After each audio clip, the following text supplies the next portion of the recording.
Hello, we are at Memphis Communiversity and we are practicing some AP Calculus questions. Today will be difficulty 2 of 10 of the particle motion series. So this is the second one. Hopefully you were able to watch the first one. With particle motion, some of the questions, especially when you have calculator, doesn't progress that much. So the difficulty level from 1 to 2, 2 to 3, 3 to 4 doesn't jump up that much. But what I would do is I would encourage you to watch the entire series because I can only fit certain question types in each free response question. So if you follow the entire series, then you'll be able to sort of catch every single potential question that the AP exam might ask in a standard particle motion free response question.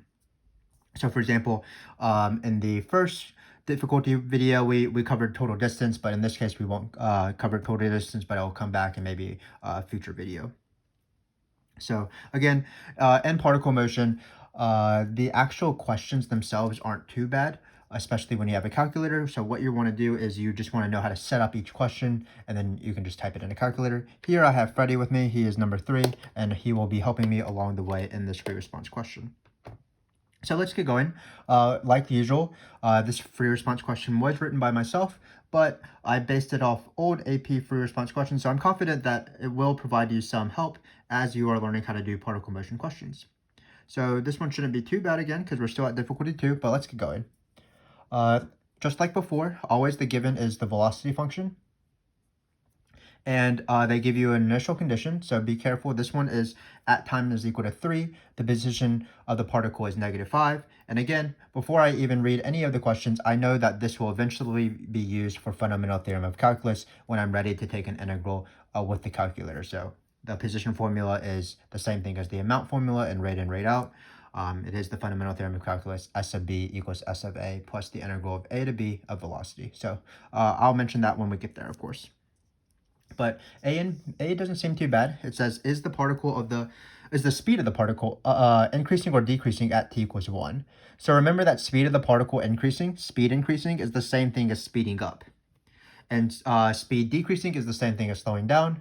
The only thing you need to remember in this case is that this is not dependent on just the velocity. It depends on both velocity and acceleration. So what we need to do is we need to first find V of 1 and A of 1.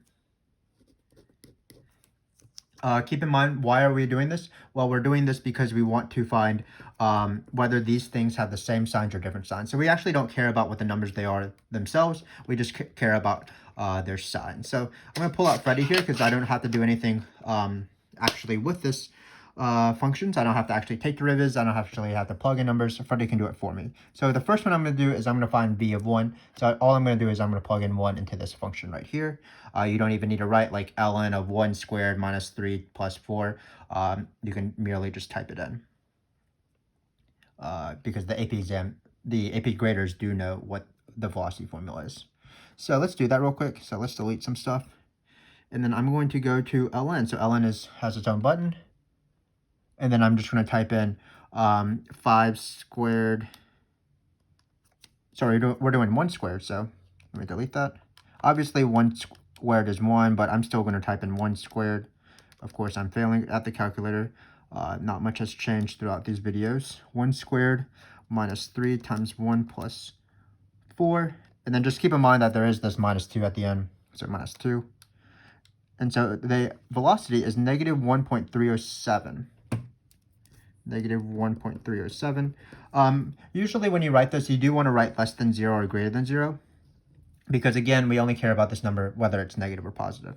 So for acceleration, Freddie can do this as well. So you go to math with an 84, and then you go to derivative.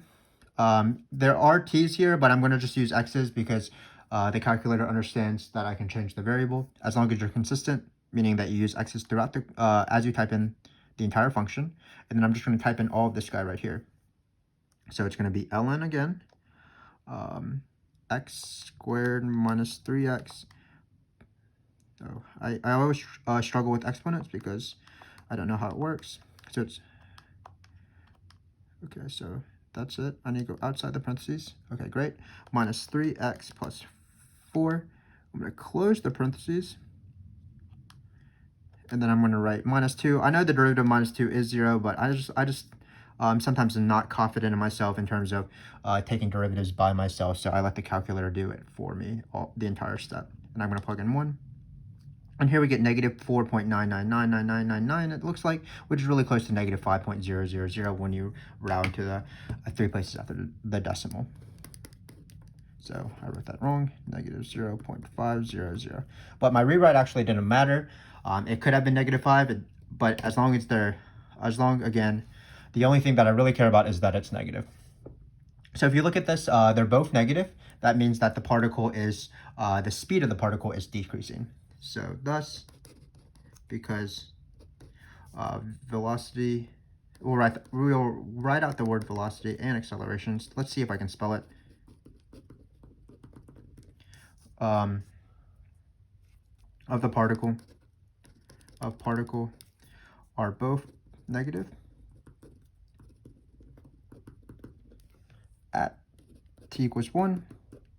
That means that the speed of the particle is increasing.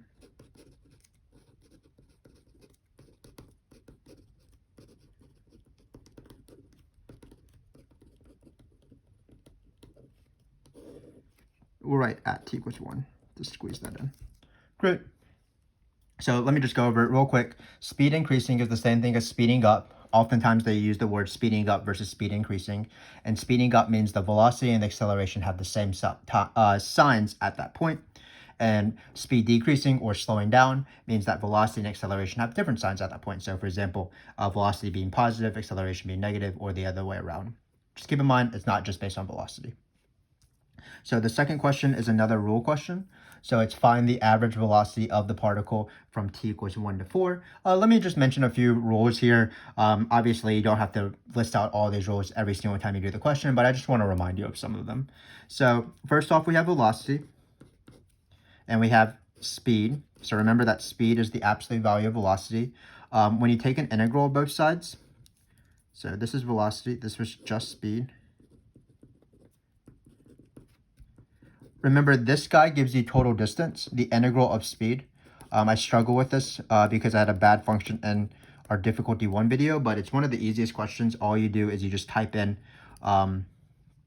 this integral, including with the absolute value inside the integral, and it will give you the total distance if the question is logical. When you have the integral of just velocity, that's total displacement. Not usually asked, but sometimes they ask you to interpret this integral, and the interpretation would be the total displacement of the particle in the units of length, so in meters or miles or something like that, or meter. Yes, I just said meters. And then when we put this 1 over v minus a,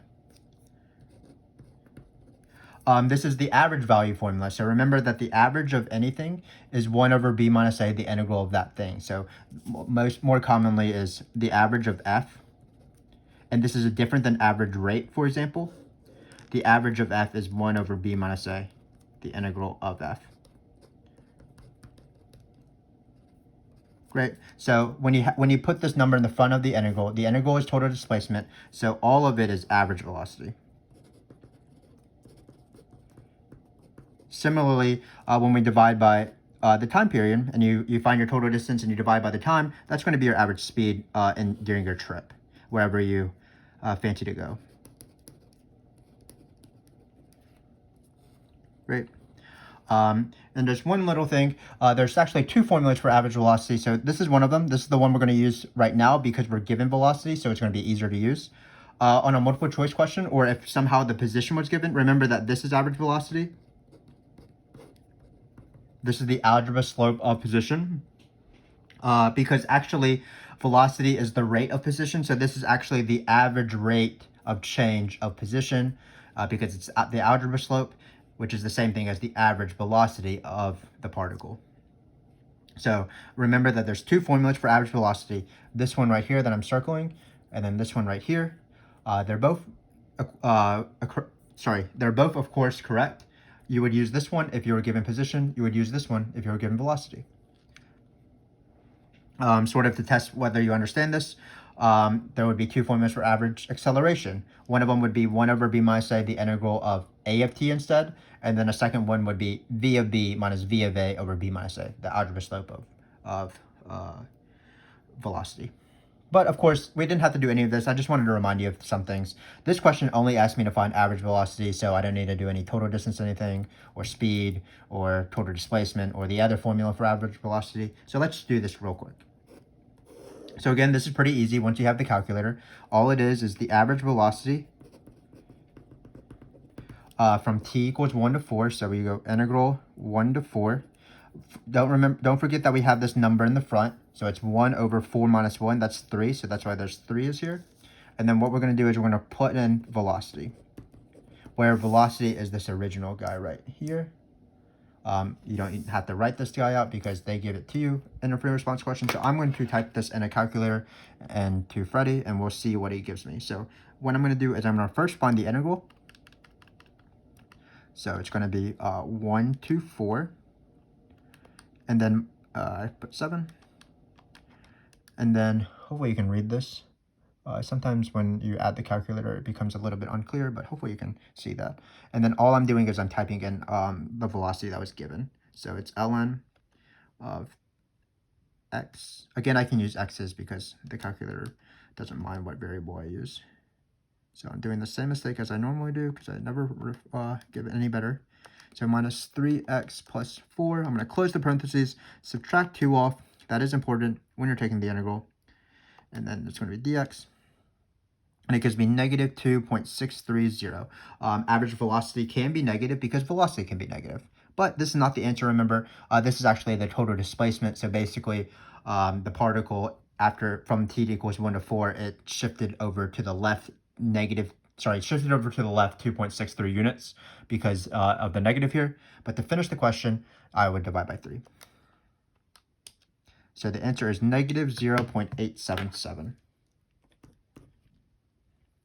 And again, if this were actually a question you encountered on a test or on the real AP exam, this question would have probably taken 30 seconds. Just 1 over b minus a, the integral, and then you just put it in your calculator. Why I'm taking so much time is I wanted to remind you of certain rules. So let's do this next question for time greater than or equal to 0. So basically, we just want times that are positive because negative times don't really exist. At what time t does the particle change direction? There probably should be a justify your answer as well. So again, let me clarify some rules because this question did not appear in our difficulty 1 video. So a particle moves forward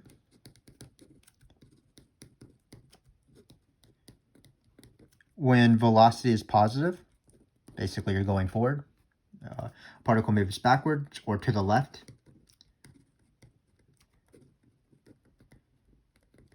when velocity is negative. At rest, of course, is when velocity is equal to 0 because you're not moving, or the particle is not moving. And then finally, particle change in direction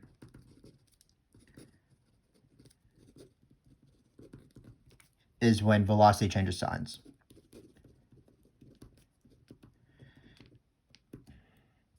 So for example, it goes from positive to negative or negative to positive. Keep in mind that a particle is at rest when the particle changes direction. So when the velocity changes signs, it is at rest. But it is possible for a particle to not change directions but be at rest. So for example, if a particle is moving forward, so its velocity is positive, and then you hit the number t equals 2, but after 2 it's still positive, you would just be going forward, stopping, and then still going forward, so you didn't change directions. In order to change directions, you either have to go from moving forward to moving backwards, which means that velocity goes from positive to negative, or moving backwards then forwards, so velocity goes from negative to positive. So in this question, what we need to do is we need to determine where velocity changes signs. In order to do that, what I need to do is I need to graph velocity. Keep in mind that, so let me write out t first, but keep in mind that if you have something like a TI Inspire or something that can solve equations, I still wouldn't use the solve button in this case because you need to know where velocity changes signs, and the solve button only gives you 0, so you don't know if it actually changes signs at those zeros. So the base thing to do, no matter what calculator you have, is to just graph it. So I'm just going to graph this bad boy into Freddy, and let's see what he gives me. So let's go to the function. Let's go ln x squared minus 3x. So x squared.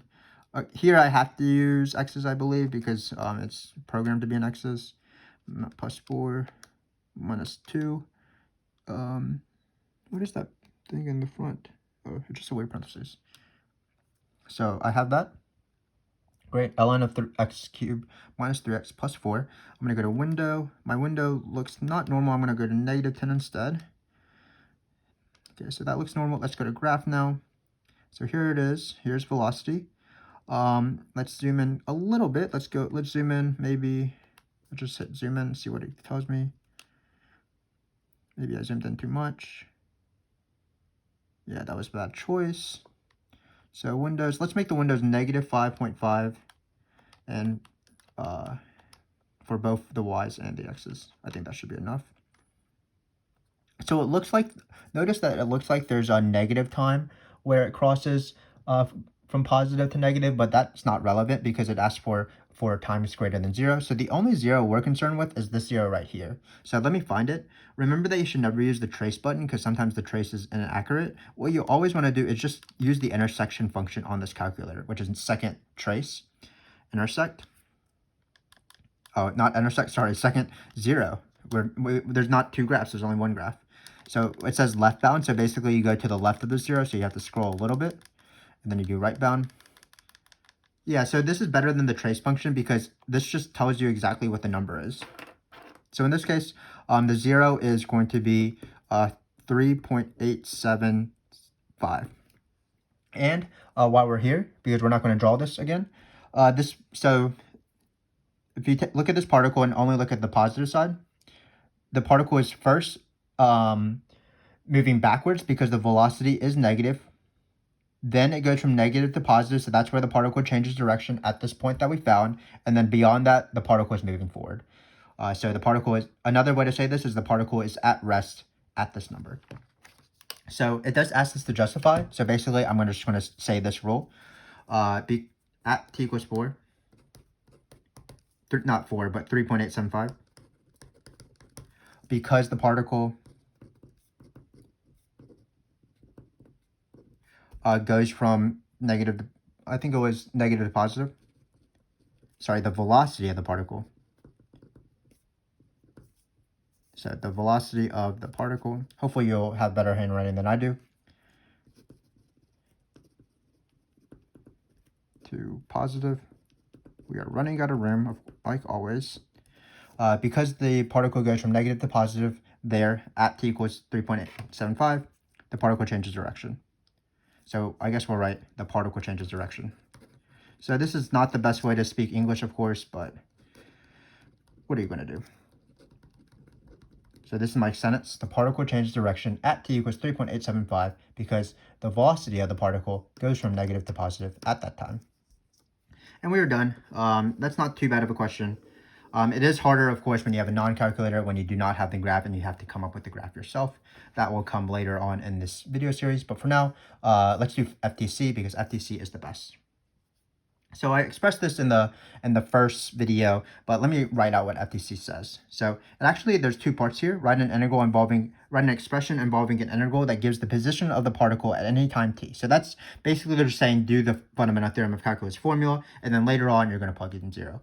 So from the front, remember that this is the velocity. So let me rewrite that real quick. So velocity is ln of t squared minus 3t plus 4 minus 2. And then secondly, it says at time is equal to 3, the position is negative 5. So at t, time equals 3, position is negative 5. So in this question, what we're going to do is we're going to cover up this part, and we're just going to find the position for any single time, and then we'll be able to plug in points. So this is Fundamental Theorem of Calculus. Same thing as the amount formula and rate in, rate out FRQs. So what it is remember that it's the given position. So in this case, it's negative 5. This is technically a function value, so it's sort of like a y value, so be careful. It's just t is the independent variable, the position is the dependent variable. So if you want, you can write a preliminary step of writing s of 3 here. because it's the given time. Then we always put the given time on the bottom.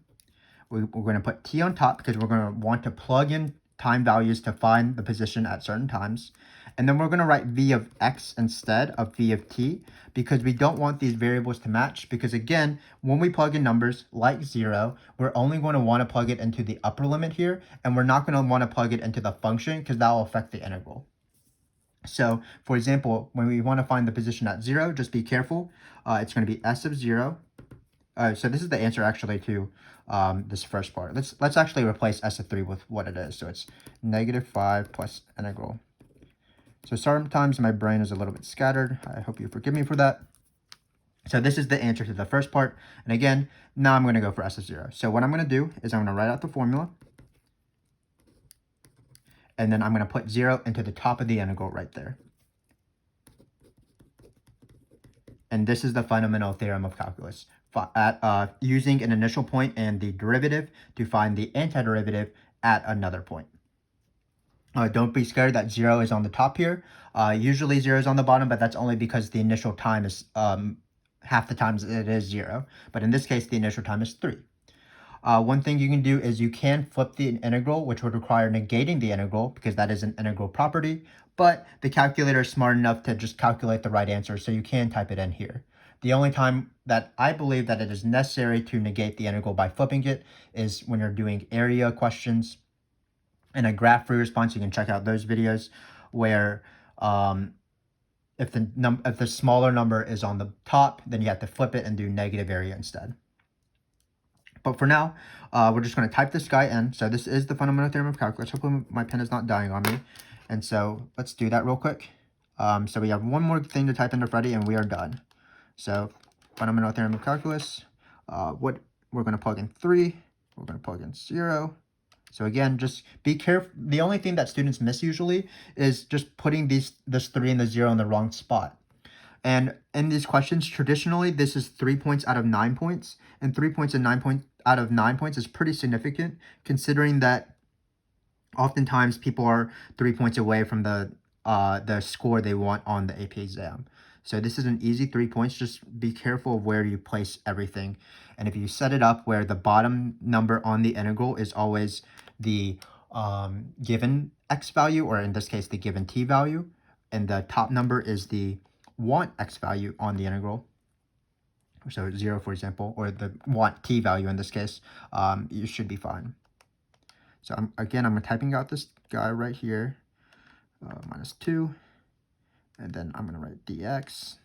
So again, when I plug in 0, I do not plug it inside the integral, so I don't replace any of these x's with 0. I only plug it into the top. I'm going to hit enter. It's going to give me this number, but remember that this number is not the answer. We do have to add the -5 to it, because this answer is actually the displacement. Actually, it's the negative of the displacement, because then the displacement would be if the numbers were switched. So it's going to be -5 plus this number.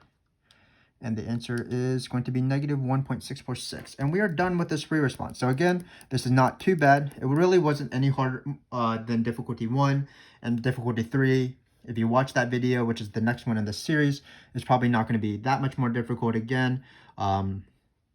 Because particle motion free response questions, especially when you have a calculator, usually are of the same level. There might be a few tweaks in there, which you'll see if you watch difficulty 3, 4, and 5, but it is not too bad. Let me just go through these questions real quick and then we're done. Speed of the particle increasing is the same thing as speeding up. So you want to see if V and A have same signs or different signs. So in this case, they had different same signs. They were both negatives, so the speed of the particle is increasing. Average velocity is this guy right here, 1 over b minus a, the integral of velocity. One thing that was not asked is a speed question or total distance. Speed is just this, the absolute value of velocity. Total distance is the integral of the absolute value of velocity. That's a pretty common question they asked. And then 1 over b minus a is the average speed. But none of this was relevant in this question. This question was only asking the average velocity.